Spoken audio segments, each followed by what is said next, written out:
Hello, and welcome to our presentation on the Production's Possibilities Curve.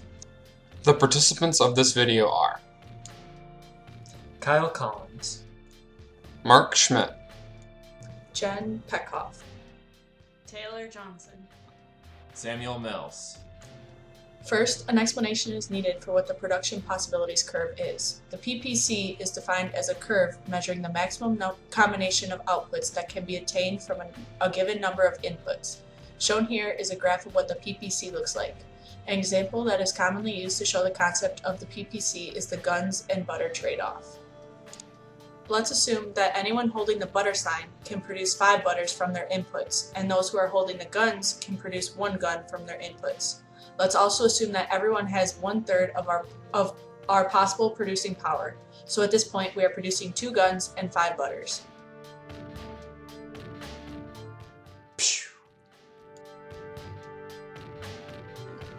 However, if Kyle puts his gun down and decides to produce butter, the total will be 10 butter and 1 gun, and we are still using all of our available production power. This is an excellent example of movement on the PPC. We are still producing with the same power, we are just switching to butter. Notice the move from point A to point B, away from guns and towards butter. This is also an example of producing efficiently. if Kyle were to switch to butter and he only produced 3 butter, we would say that we are producing inefficiently because we are not using our inputs to their maximum potential. If Kyle were to switch to butter and he produced 20 butter by himself, that would be impossible. We call this unattainable production because he is producing more than what is possible with his inputs. But what if we wanted to make it possible? What could we do to shift the PPC out to where point D could be our maximum production? Well, causing a shift in the PPC requires one or more of the 4 factors of production to change.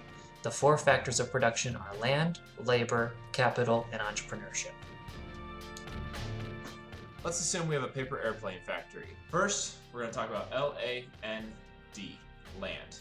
Land is just what it sounds like, any land we use in the production of our paper airplanes.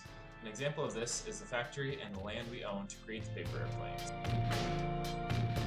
The labor of our factory are the good men and women who create our award-winning paper airplanes. Any work they put in is our labor. but what happens when labor stops? Well, anything left over is called capital. Examples of this are goods and resources.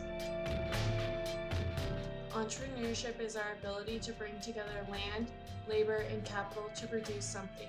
Entrepreneurship is the ability to get our final product into the hands of our customers in a way that it benefits us the most.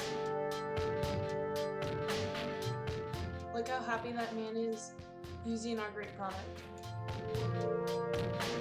As you can see, class, any one of the 4 factors of production will cause a shift. Hey, I have a question. Yes. Aren't you afraid you're gonna get marker all over your sleeves? Oh, I just roll mine. Thank you so much for your time, and we hope you learned something about the Production Possibilities Curve.